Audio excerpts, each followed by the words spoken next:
Você é um dos primeiros nomes que eu consigo lembrar, assim, tudo bem que eu sou novo ainda, mas você é um dos primeiros nomes que eu vi falando sobre educação financeira aqui no Brasil, ganhando destaque na mídia. Como é que foi pra você, assim, de ser... Não ser... Você foi um precursor? Você se sente um precursor desse tipo de assunto? Não, na verdade eu me inspirei em algumas pessoas, eu aprendi educação financeira com os poucos nomes que existiam. Havia um colunista da revista Veja nos anos 80, nos anos 90, Luiz Frankenberg, que tinha uma página falando sobre os produtos dos bancos, um pouco de economia, um pouco dos cuidados com o orçamento. Não fez tanto sucesso, mas ele sim, talvez seja o precursor da educação financeira no Brasil. Quando eu escrevi meu primeiro livro, Dinheiro, o Segredo de Quem Tem, o livro que liderava o ranking dos mais vendidos no Brasil, no geral, era Pai Rico, Pai Pobre, do Robert Kiyosaki, um havaiano, né, um americano.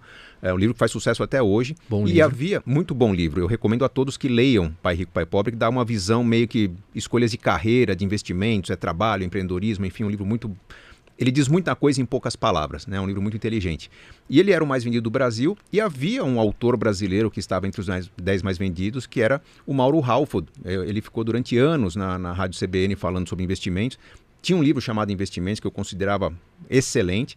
Eu lembro na época, o Investimentos do Mauro Halford tinha 100 mil exemplares vendidos. Eu dizia, cara, se um dia eu tiver 10% do que esse cara vendeu, eu terei feito já o meu trabalho. Quem diria, né? Quantos livros você vendeu? Eu tô com um pouco mais de 3 milhões de exemplares vendidos hoje. Uau! Tem história. Metade dessa venda é Casais Inteligentes Enriquecem Juntos, que continua sendo o meu livro mais vendido, apesar que eu tenho outros livros que eu considero bem interessantes, bem importantes, mas Casais Inteligentes fez história. Hoje todo mundo que se casa acaba ganhando um exemplar do Casais Inteligentes. Tem um capítulo dele só para quem está preparando o casamento. Mas apesar de não ser o precursor, não ser o pai da educação financeira, eu percebi que havia uma lacuna gigante no Brasil. Quando eu comecei a escrever, o produto de crédito mais utilizado no Brasil, pasmem, era o cheque especial. As pessoas usavam mais, no geral, o volume de cheque especial era maior que o volume de financiamento imobiliário, financiamento de carro, empréstimos pessoais. Então se usava muito mal os empréstimos, muito mal o crédito. E o produto de investimento mais utilizado, que hoje ainda está entre os primeiros, mas era o número 1, era a caderneta de poupança, que para quem estudou um pouquinho, leu um pouquinho, está bem atrás de produtos de investimento equivalentes em desempenho e segurança. Então eu percebia que tinha muito a ser dito. Escrevi meu primeiro livro numa época em que o Brasil tinha juros de 24% ao ano, então basicamente era fácil falar, gente, se você deixar o seu dinheiro no banco, ele se multiplica muito. Você vai chegar ao seu primeiro milhão num prazo curto, 7, 8, 10 anos. Hoje já não é tão simples. Na verdade, existem meios para isso, mas não basta pôr o dinheiro na poupança que você vai chegar lá, né? O mercado ficou mais competitivo, mas eu percebi que havia muito a ser falado. O livro mais difícil de escrever foi o primeiro, que eu tive que montar um passo a passo, um manual, começo, meio e fim. Os demais, né, os outros 15 livros que eu escrevi, praticamente foram respondendo a críticas e dúvidas dos leitores dos livros anteriores. Escrevi um livro, alguns diziam, mas legal, entendi, mas e para convencer minha esposa disso, meu marido disso? Nasceu Casais Inteligentes Enriquecem Juntos. Pô, legal, seu livro é bom, mas o capítulo de filhos é muito pequeno. Nasceu Pais Inteligentes Enriquecem Seus Filhos. E a cada demanda do público, eu escrevia artigos, respondia textos, criava conteúdo no meu blog e esse material foi alimentando a criação de novos livros. Não diria que foi um grande trabalho. Olhando no tempo, parece um trabalho muito grande, mas eu não parava para escrever um livro. Na verdade, eu parava para reunir o que eu estava produzindo nos últimos meses sobre um assunto específico. E assim nasceram 16 livros. E nessa sua jornada, como é que você resumiria o que é inteligência financeira? Inteligência financeira é colocar em prática a educação financeira que todo mundo conhece. Todo mundo já sabe, nós sabemos que 73% dos brasileiros estão endividados hoje, mas as pesquisas mostram que eles sabem o porquê. Porque caiu a renda e não tinha reserva de emergências, porque o custo fixo está muito elevado, porque comprou muito a prazo. Então as pessoas sabem o que fazer, sabem que tem que cuidar do futuro, sabem que não conseguem cuidar do futuro e tem mil desculpas para isso. A inteligência financeira é quando você consegue fazer com que essa educação financeira se torne prática. Tem componentes muito mais comportamentais do que financeiros propriamente ditos, né?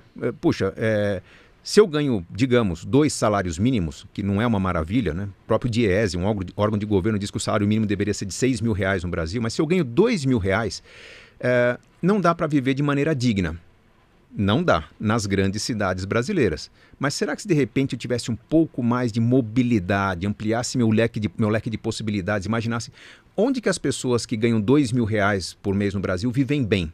Porque tem pessoas que vivem de uma bolsa auxílio do governo que vivem muito bem com R$400, R$500. Com R$2 mil dá para viver excelentemente bem no lugar onde você tem um rio passando no fundo de casa, você pode plantar seus próprios frutos, criar suas galinhas. Então, onde que vivem bem as pessoas que ganham 2.000? Ou onde que pessoas que fazem o que eu faço conseguem renda maior que eu consigo numa grande cidade que tem muita gente competindo? Então, a inteligência financeira ela traz umas provocações que não é simplesmente um serviço de coaching, né? É eu parar, pensar, organizar as ideias, entender onde é que estão as limitações do meu plano, das minhas escolhas de vida e começar a moldar minha vida com um pouco mais de independência.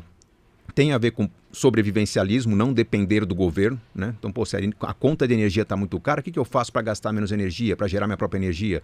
Se o carro está muito caro, como é que eu faço para me transportar gastando menos? Então, a inteligência financeira tem a ver com qualidade das escolhas. Não é simplesmente fazer as contas do quanto poupar por mês durante quanto tempo, em quanto tempo eu consigo me aposentar. Tem muito a ver com criatividade e comportamento. Nesses últimos anos, a gente tem falado bastante sobre educação financeira. Sim. É uma coisa, pô, eu não lembro de ter tido nada disso na escola. Me ensinaram como preencher cheque, como calcular juros ali numa aula que eu claramente não prestei atenção e é isso. E deram um tapinha nas costas e boa sorte. É isso aí. Torce pra passar na USP e ganhar um bom emprego, vai. Onde você vê que tá o déficit? Onde é que tá essa falta essa falta de aprendizado nosso sobre inteligência financeira? Onde é que a gente está errando? É na primeira infância? É no colegial? É na faculdade? Onde é que está o processo que a gente deveria melhorar? Bom, tem alguns equívocos que eram cometidos e foram corrigidos, alguns que continuam sendo cometidos. Primeiro, a falta de educação financeira é o problema número 1. Muito se aprendia sobre português, matemática, história, geografia, enfim, conteúdos que são importantes, mas que com falta de instrumentação, equipamentos, estrutura na escola, até projetos de vida, quando você não coloca um conteúdo interessante num projeto interessante, ele não decola.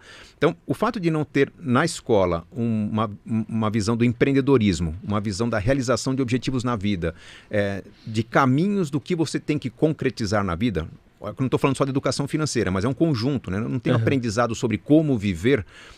Vários conteúdos simplesmente servem para algumas provas, né? Provas que são com visão de curto prazo. Amanhã os alunos vão fazer uma prova do PISA, né? Um Enem, e vão ser avaliados no PISA com uma nota muito baixa, mostram que o nosso conteúdo não está virando prática.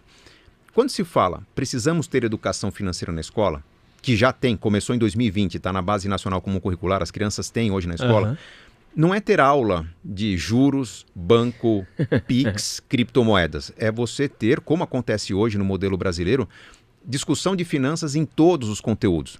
O brasileiro hoje cai em armadilhas porque não sabe ler contratos. Então vamos discutir educação financeira na aula de português. O brasileiro cai em armadilhas porque talvez compre produtos pouco eficientes. Vamos discutir educação financeira na aula de física, química. É como está a educação financeira. Os pais não veem hoje o módulo de educação financeira, mas os filhos estão aprendendo. Havia esse déficit, já corrigimos. Tem um outro déficit muito grande, que é a falta de uma visão empreendedora, que eu acho que deveria estar na escola também.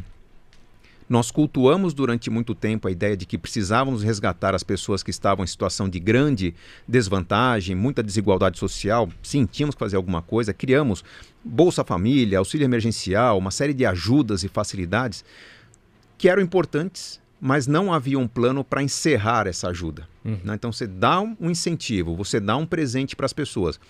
Legal, quem deu esse incentivo vai ganhar votos. Agora, quem vai ser o político com coragem de tirar o incentivo quando a família não precisa mais? Então criou-se a cultura do assistencialismo, que é muito perigosa.